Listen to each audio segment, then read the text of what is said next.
Marketers spend a lot of time researching SEO, but did you know that there are AI tools to help you with that? Let's take a look. So SEO has long been, you have to go research keywords, do all of these different things, and it takes a lot of time. But now there are AI tools that can help you with that.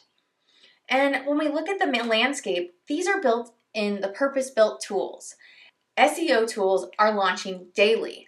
And two of the ones we're going to highlight are Semrush and Surfer. And the biggest thing that they do is that they help you with your keywords research, and they help with your website optimization to see if your websites are set up correctly with your SEO. So these tools help you by doing what you would normally do faster and more effectively.